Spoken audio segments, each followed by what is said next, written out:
Շնորհակալություն եմ հայտնում ազգային խորհրդին այս ծանր հոգսերցրությունը վերցնելու համար եւ այս պահին ուզում եմ մի քիչ գնամ նոր ասեմ ում հարցին։ Ես հիմա ոչ թե որպես մանկավարժ եմ ուզում խոսել, այլ ուզում եմ խոսել մարդ, որը դպրոց փակվելու ցավալի ճանապարհ արդեն մեկ անգամ անցել է։ Դա սովորական գործընթաց չի, որ առանց հասկանալու դառնում են։ Ես վերադարձել եմ Արցախից, որ դպրոց փակվելու պատճառով կորցրեցինք մեր երեխաներին։ Դրանց հետ ունեցած մեր հույսերը, մեր նպատակները, մեր երազանքները։ Հիմա նորից այդ ցավալի ճանապարհը ասում եմ խաղաղ պայմաններում։ Հիմա այդ փակում են պատճառը բանելով որակյալ կրթությունը կամ շենքային պայմանները։ Որակյալ կրթություն տալու համար շենքային պայմանները պարտադիր չեն։ Շենքային պայմանները կարող են նպաստել որակյալ կրթությանը, բայց որակյալ կրթության հիմք հանդիսանալ չեն կարող։ Որակյալ կրթության հիմքը հարկերիներս դա ուսուցիչ աշակերտ փոխհարաբերությունն է, մարդկային կորձումն է, ոչ թե շենքային պայմանները։ Եկեք մենք հիշենք դարեր առաջ մեր գիտնականների թողած հայտնագործությունները, որ դար անցնում է մեր սերունդներին եւ նորից դարեր պետք է անցնվի, բայց նրանք չեն ունեցել ոչ շենքային պայմաններ, ոչ նույնիսկ լուսավորվածություն, մոմի լուսի եւ լամպի լուսի տակ են իրենք այդ հայտնագործություններն արել։ Այսօր ասում են շենքային պայմաններ չկա կամ չկա լաբորատորիաներ, հա, որի պատճառով դպրոցներ են փակում։ Սա անհիմն հայտարարություն է։ Հաջորդ հայտարարությունը, որ անում են փոքր թվաքանակով դպրոցների համար, որ որակյալ կրթություն չի կարելի ապահովել քիչ թվաքանակով աշակերտների համար։ Եկեք զուգահեռականներ անցկացնենք մեծ դպրոցների, այսինքն 30 ավել աշակերտների եւ 50-ից ցածր աշակերտ ունեցող դպրոցների ներողություն դասարանների մասին եմ խոսում, 30 եւ ավել դասարանների եւ 10 հոգանոց դասարանների։ Ես աշխատել եմ երկու տեսակի դասարանների հետ։ Եթե ես 30 հոգանոց դասարանում իմ առարկայից ես մաթեմատիկան պիտի ստուգեմ, պետք է ստուգեմ դա քանակապես, այսինքն աշակերտը կարողացել է բոլոր առաջադրանքների քանակը կատարել, ես որակը չեմ կարողանում ստուգել։ Իսկ 10 հոգանոց դասարանում եւ ստուգում եմ որակը եւ ստուգում եմ քանակը եւ հասցնում եմ դրանք ճիշտ ճշտել եւ ճիշտ ուղու վրա դնել աշակերտին։ Այսինքն ցածր փոքր թվաքանակով դպրոցները ավելի շատ են որակ տալիս, քան մեծ թվաքանակով դպրոցները, որտեղ դասարանների աշակերտների թիվը շատ է։ Հետո աշակերտների կառավարման հարցը ասենք, կարգապահության հարցը։ Փոքր թվաքանակով դպրոցներում աշակերտները ուսուցչի տեսան հաշտում են, ուսուցիչը կարող է կառավարել, գիտի բոլորի անուններով, գիտի բոլորի դասարաններով, մեծ թվաքանակով դպրոցներում երևի ուսուցիչ աշակերտ բոլորը իրաց չեն ճանաչում։ Հատկապես տարբեր համայնքներում։ Մենք կարող ենք մեր աշակերտներին դասամիջոցին տեսնենք այնացխուշ երեխաներ, եթե մեր աչքի առաջը չեն, մենք նրանց տեղը գիտենք, կգտնենք ու կպահենք մեր աչքի առաջը, բայց նույնը մեծ թվաքանակով դպրոցներում անել հնարավոր չի։ Մենք ավելի փոքր թվաքանակով դպրոցները ավելի որակյալ կրթություն են տալիս, որտեղ դա անհատական կրթություն է լինում, քան մեծ թվաքանակով դպրոցները։ Այսինքն դպրոցները փակելու համար թող չպատճառաբանեն մեծ եւ փոքր թվաքանակով դպրոցները, այդ հարցը չբարձրացնեն։ Մեղրաշավի դպրոցում դպրոցը կառուցվել է 2005 թվականին 120 աշակերտի համար միջև։ Դպրոցում կա 19 ուսուցիչներ, 1 տնօրեն եւ 1 նախակրթարանի աշխատող, դաստիարակչուհի։ Դպրոցը նորակառույց է լուսավոր դասարաններով, սպորտ դահլիճով մեծ, ունի մեծ հանդիսությունների դահլիճ, ունի արմատի լաբորատորիա, գույքը ստացել է, աշխատել է տարբեր կազմակերպությունների հետ, համագործակցել է Հեյֆեր, Շեն, Կարիտաս, կանայք հարուն զարգացման, հայ դպրոց կազմակերպությունների հետ եւ դպրոցը սրանց շնորհիվ այս կազմակերպությունների կահավորված է։ Դպրոցը այս պահին, եթե ասում են որակյալ կրթություն, ասեմ, որ այսօր մեր ուսուցիչներից ոմանք, որը պետք է մասնակցեն ներկա չեղան, որովհետև չնախատեսված դուրս եկան ֆինանսական իրազրկում ծրագրի շրջանակներում, մեր 8-ից 12-րդ դասարանի աշակերտները գտնվում են այս պահին Երևանի կենտրոնական բանկում, հետո պետք է գնային մատենադարան, հետո նոր այս ծրագրի համապատասխան հետ վերադառնային։ Մեր դպրոցի աշակերտներից մեկը 11-րդ դասարանի նախապես գրանցված է եւ այսօր ինքը հանդիպում էր ունենալու մեր նախարար Ժաննա Անդրեասյանի հետ։ Այսինքն Ինչ է նշանակում, որ մերը փոքր դպրոց է, մենք որակ չենք ապահովում։ Այդ կեղսերն է պետք է դուրս գա իրականությունից։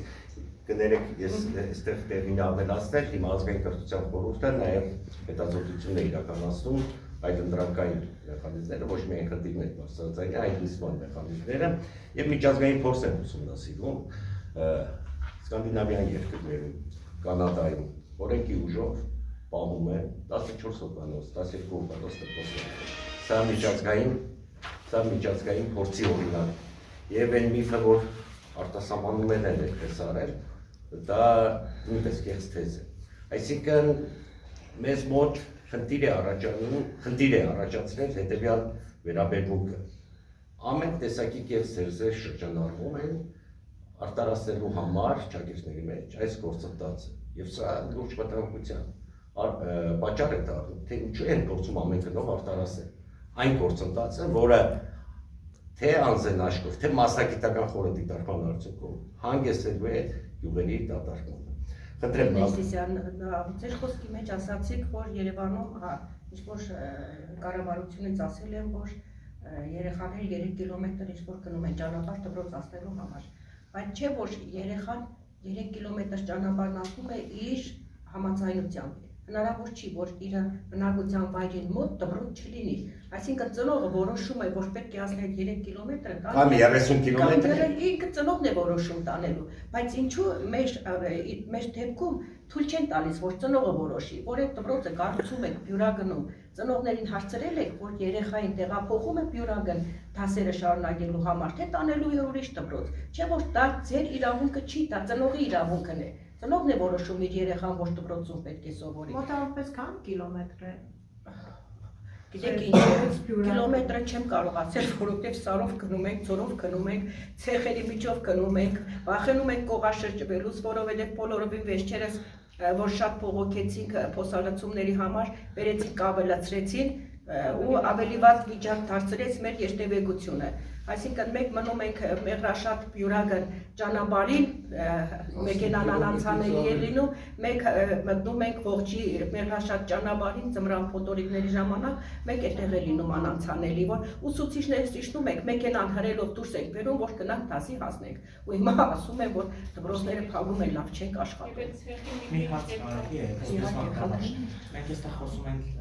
երեխաների խնդրից, բնականաբար ամենաառաջի շահառուները երեխաները, բայց կա նաև շատ կարևոր մեկ այլ խնդիր, մանկավարժների խնդիրը, այսինքն եթե միավորվում են դպրոցները, նաև բազմաթիվ մանկավարժներ զրկվում են իրենց անցած աշխատանքից։ Կուզենամ նախ որպես մանկավարժ անդրադառնալ նաև այս խնդրին, եթե փակվում է մոտավորապես ձեր դպրոցից կամ հարևան դպրոցներից քանի մանկավարժ է, որ պայմանականորեն արդեն դառնում են գործազուրկներ եւ որքան ես տեղյակ եմ, ասում եմ, որ դա չի նշանակում, որ միավորվող կենտրոնական դպրոցը բոլոր մանկավարժները տնօրենը աշխատել են, այսինքն եղելու է ստեղծվելու են նոր ՊՕԱԿ եւ մրցութային կարգով սկսած տնօրենից վերջացրած մանկավարժները ընտրվելու են։ Այ հավատում եք այդ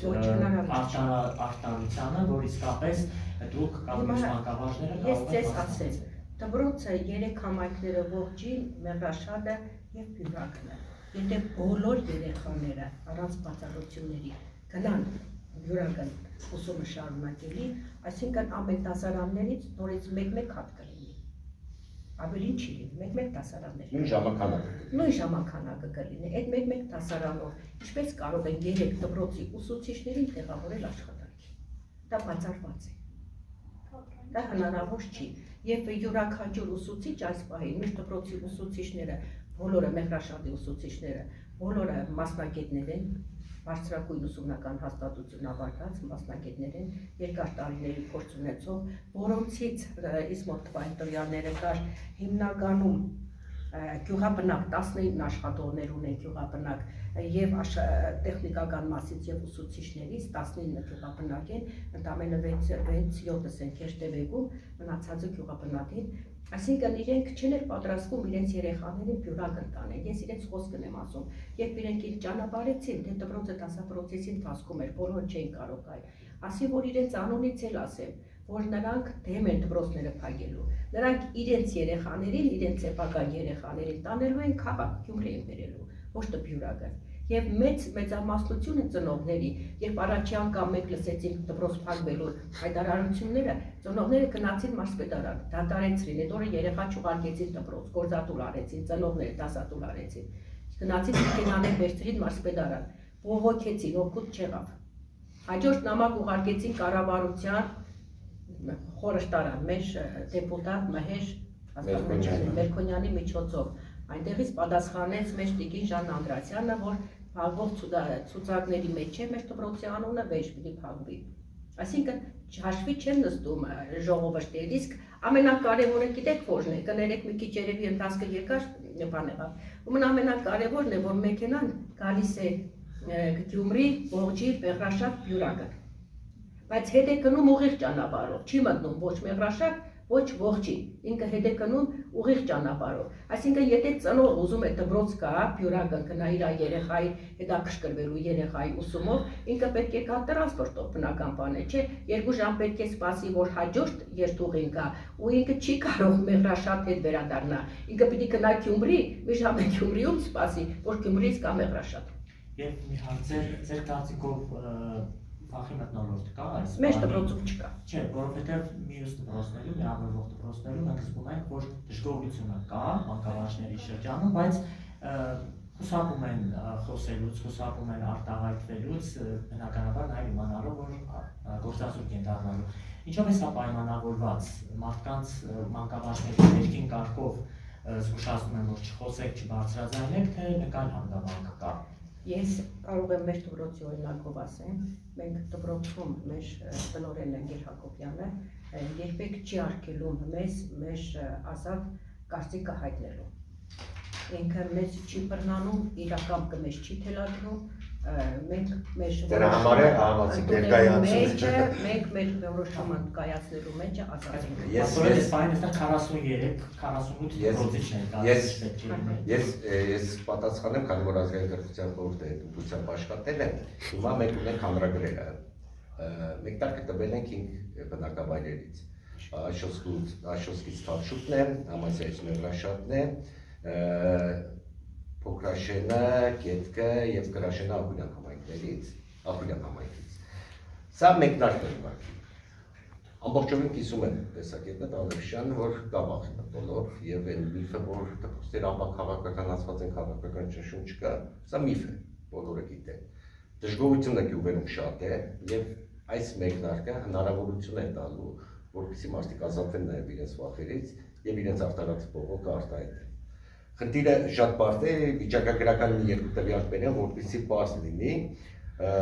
դպրոցների փակվող համայնքներում միակ փակվող դպրոցների աշակերտների թիվը 1599 է, սա ամբողջությամբ պաշտոնական վիճակագրություն է, որը մարզիկ գյուղական բնակավայրերի աշակերտական ընտանուք թվի մոտ 13%-ն է կազմում, այսինքն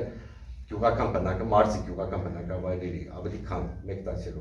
աշակերտ ինքը ստիպված է լինելու զրկված է լինելու իր գյուղում կրթություն ստանալուց։ Ուսուցիչների քանակը նույնպես բարձր է, 473 ուսուցիչ է կրճատվում եւ 498 օժանդակազմի աշխատողներ։ Այստեղ մենք կարևոր շեշտադրում պետք է կատարենք երկու մասով։ Նախ մեր անկնահատելի ֆոնդ է գյուղական բնակավայրերի ուսուցիչների համակազմը, որովհետեւ իրենք ադապտացված են փոքր համակազմ ունեցող աշակերտների հետ աշխատելու, տարբեր առարկաներ են դասավանդում, մեր մոտ առկա ուսուցչական կազմի լուրջ խնդրի պարագայում, այսպիսի ջարդ իրականացնել ուսուցչական համակազմում անթույլատրել է։ Ինչ վերաբերում է օժանդակ համակազմին, մենք գիտենք 498, օժանդակ համակազմը դպրոցներում հիմնականում համալրվում է տեղի բնակավայրերի բնակիչներից։ Սա նրա սոցիալական հիմք է գյուղում մնալու, որովհետև գյուղերում այլ աշխատանք չկա, փակեցին նաև պոլիկլինիկաները, փակեցին նաև գյուղապետարանները, խոշորացրին, այլ սոցիալական աշխատանք չկա կատարելու եւ սոցիալական հիմքի գյուղում մնալու մոտիվացիա է։ Հիմա սա փակում է, ինչ է լինելու, բարձր որ նկելու են գյուղը։ Սա է դրամաբանական։ Մեկ կարևոր նկատ ուղերձել թող հնչի եւ հետո խոսքը արդեն փոխանցել Բակարյանին, դա այն է որ սա կրթության, մշակույթի, գիտության, սպորտի նախարարության խնդիրը չէ։ Սա ազգային անվտանգության խնդիր է, որովհետև այս հետևանքը, այս գործընթացը չի սպառնում միայն կրթական միջավայրի։ Սա ունենալու է ժողովրդագրական, սա ունենալու է տարաբնակեցման եւ ուղիղ ֆիզիկական անվտանգության խնդիր։ Ֆիզիկական անվտանգության խնդիր, որովհետև մենք բարձրաձայնել ենք հանրապետությունում 55 դպրոցներ, դրանք սահմանամերձ բնակավայրի դպրոցներ, որոնցից 52-ը սահմանամերձ բնակավայրի միակ դպրոցն է։ Շիրակի մարզից ինչքան է սահմանամերձ։ Շիրակի մարզից սահմանամերձ բնակավայրերից հիմա կոնկրետ թիվը դժվարանում եմ ասել, 4 Ամասիայում է, 4 Անիում է, ես ընդհանուր թիվը կասեմ, Ախուրյանում է կա, հիմա կտնեմ կասեմ սահմանամերձ ընդհանուր բնակավայրերի թիվը։ Պարոն Ներսիսյան, նաև այսպես իշխանությունը այսպես է ծրագիրը ներկայացնում, որ մենք նորակառույց, հագեցած դպրոցներ ենք կառուցում, այդ երեխաներին բերում ենք, որ ստանան եւ համեմատական նկարներ են, չէ՞, ներկա դպրոցի եւ նախկին դպրոցի լուսանկարներով։ Ինչը կարծես մանիպուլատիվ, ինչ որ հնարք է, որ այսպես այդ դժգոհություն արտահայտող բնակիչներին հանրությանը ներկայացնում է, տեսեք ինչ լավ դպրոցներում գիտի երեխան սովորի, բայց հաշվի չեն առնում, որ ասենք օրինակ Կակավասարից պետք է 20 կիլոմետր հեռավորության վրա գա, ու այդ երեխան հասնի այդ ուշ ծրած դպրոցը սովորելու։ Սա մանիպուլատիվ հնարք դուք համարում եք, թե Իհարկե մանիպուլատիվ, ոչ միայն մանիպուլատիվ, այլև որ կային պատճառներ կամ որ կային հետևանքներ պարունակող պրոցես է սա, որովհետև ինչպես ասենք մեկ դպրոցներից եք, մեկ դպրոց կառուցում են, բայց այդ մեկ դպրոցի միավորման արդյունքում 3-4 դպրոց փակում են։ Հա, օրինակ Ամասիայում ինձանից ստաց գիտեք, մեր Արեգնաթեմին 6 յուղի դպրոց փակվում է, տեղափոխվում է 2 դպրոց։ Ասեցի, Ամասիայում ընդհանուր 4 դպրոց են գործում։ Հիմա կանք այդ խնդիր։ Եթե մարդիկ կրթությունը միայն պատկերացնում են նյութական պայմանների մեջ, սա արդեն լուրջ խնդիր է։ Նյութական պայմանները, սկսած դպրոցի կահավորում, լաբորատորիաների հագեցվածություն, անհրաժեշտ, բայց ոչ բավարար պայման է։ Անհրաժեշտ է ժամանակակից աշխարհում։ Չնայած միջազգային փորձը որ ուսումնասիրում են, մենք տեսնում ենք, որ բազմաթիվ հնարավորություններ կա այդ խնդիրը լուծելու։ Հետևաբար միայն շերկային պայմաններ, էնել դերևս անհասկանալի է, հետագայում առավել մուտ անկյունները կբացվեն, որ գյուղերում են կենտրոնացրել, կոնկրետ Ամասիայում, ինչու են այդ գյուղում կենտրոնացրել, հակելով տիպիկ միակ հայկական բնակավայրի դպրոցը եւ այլն։ Սրանք այդ խնդիրներ են, հիմա չէր բարձրաձայնում, սա բնակիչները պետք է բարձրաձայնեն, բայց այդ վախի մթնոլորտը կա։ Իրականում, այո, մանիպուլյացիա է եւ փորձում են ինչ-որ դպրոց կառուցել, փակելով մնացած դպրոցները։ Կառուցեք դպրոցը, եթե ձեր խնդիրը դա է։ Կառուցեք դպրոցը,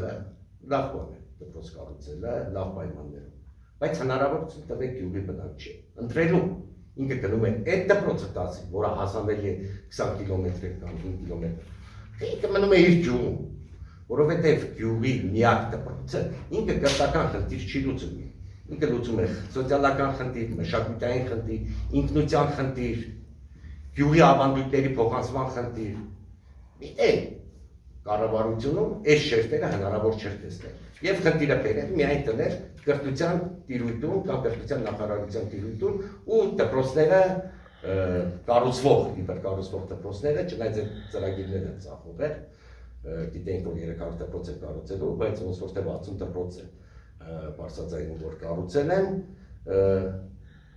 այդ դպրոցները կառուցելով մնացած դպրոցները փակել, դա ճիշտ է։ Ու որևէ ազգային անվտանգության կամ մնացած նախարարությունները գնահատական տվել են այդ պրոցեսի հետևանքների չլիներ։ Սա առնվազն մի գերատեսչական հանձնաժողովը պետք է գնահատական տար եւ ազգային անվտանգության խորհուրդը եզրակացություն տար։ Այս դպրոցների փակումը կազդի մեր ազգային անվտանգության վրա, թե ոչ։ Իսկ հիմա կրթության գիտության նախարարը իր նախարարի դեմքով փորձում է մանիպուլացնել, որ դպրոցների փակումը կրթության որակի հասանելիության համար է։ Սա միայն կրթության որակի մասին մենք չենք խոսում, սա Հայաստանի ֆիզիկական անվտանգության մասին ենք խոսում։ Իսկ երկարաժամկետ կտրվածքով, եթե իրենք ծանոթ չեն, մենք իրենց փոխարեն գործարարել ենք եւ մասնագիտական գնահատականը տվել ենք։ Իրենք կարող են այդ գնահատականները նայել, միջնաժամկետ, երկարաժամկետ եւ նույնիսկ միջնաժամկետ հեռանկարում ինքը պետականության ուղիղ սպառնալիք է հանդիսանում, որովհետեւ տարաբնակեցման հսկայական շերտ է քանդվում, իսկ դա բերելու է ապա բնակեցման գոտիների, իսկ Հայաստանում ապա բնակեցման գոտիները ի վերջո հանգեցնելու են պետականության կորստի։ Սա մասնագիտական գնահատական է եւ պատրաստ ենք մասնագիտական վիճարկել ցանկացածի հետ։ Գերներ Սիսյան այսպեսի մի հարցեր կար, կներեք իհարկե, որ ես ֆեյսբուքյան հրահանգներից մեկում կարդացի, որ մեր կառավարության աշխատակիցները, ներկայացուցիչները գրել են, որ մենք գյուղեր չեք դատարկում։ Մենք գյուղերում, այն գյուղերում, որտեղ որ կառուցել եք նորակառույց դպրոցներ, այդ գյուղերում այսպես է գրել էին ժողովրդի լեզվով ասած 16 միլիոնանոց տներ են կառուցելու։ Իսկ սա իրենք են հասնում, սա նշանակում է, որ մենք գյուղ ենք դադարվում։ Լավ, եկեք մտածենք, այդ գյուղերում, որտեղ որ կառուցում են դպրոցը, այդ գյուղերում են իրենք կառուցելու տները, իսկ մյուս գյուղերը, որ պետք է միավորվեն այդ դպրոցին, հարց դրանք ինչ են լինելու։ Այնտեղ տներ չեն կառուցելու։ Լավ կրթություն, եթե տները կառուցեն, եթե դպրոց չկա, այլ բան չկա, ով է մնալու, ով է մնալու։ Որ խաղող գյուղը դատարկվեց հենց դպրոցի։ Ես Մեղրաշատի օրինակը նորից բերեմ, խորհրդային տարիներին իմիջիայլոց փորձ եղել այսպիսի կարգերի։ Հետագայում տեսել եմ, որ գործընթացը անկառավարելի է դառնում գյուղերի դատարկման հատկապես։ Մեղրաշատում ոչ միայն դպրոց են կառուցել, այլև մշակույթի տուն եւ այլն, որպեսզի գյուղը ունենա սոցիալական հիմք մնալու ու Մեղրաշատը փաստորեն կարողացել է մնալ, որովհետեւ ինքը սահմանամերձ բնակավայր է, այս քաղաքականությունը իրականացվել։ Բայց հիմա այս գործընթացն է գնում ու անհասկանալի է։ Իմիջիայլոց վատեր կարևոր միտք ասեմ, որպեսզի էլի մանիպուլյացիաներ լինելու քաղաքական շերտից մակրազերծենք, ասում են ինչու է հիմա բարձրաձայն, որովհետև մեկ խնդիրը անկեղծ ասած ազգային կրթության խորհուրդը այս խնդիրը դեռ 25 թվականի սեպտեմբերից արձանգեր էր ստանում, բայց չենք պատկերացնում խնդրի խորությունը։ Երբ որ սկսեցինք արձանգերը շատացավ մեր տարբեր համայնքներից, որ դպրոցներ են փակել, սկսեցինք ուսումնասիրել եւ նոր պատկերը բարձվեց ինչ են անում։ 232 դպրոց ի սկզբանե ներառված են, ընդամենը այս 3 տարվա ընթացքում 3 դպրոց է դուրս եկել։ 229 դպրոց հանրապետությունում կարելի փակել, որոնցից 218-ը միակ է տվյալ բնակավայրում։ Միաժամանակ է այսպիսի գործընթաց հնարավոր է, սրա հետևանքները հաշվարկված են։ Ով է պատասխան տալու, որովհետև սրա հետևանքները անդառնալի են։ Գյուղի դատարկումը հնարավոր չէ կազմել։ Եթե երիտասարդը որոշեց դուրս գալ, էլ հետ չի վերադառնալու։ Մի տեսա չեն հասկանում։ Ծրագրեր կբերեն, որոնք ոչ հիմնավոր Մակարյան ավելացնելու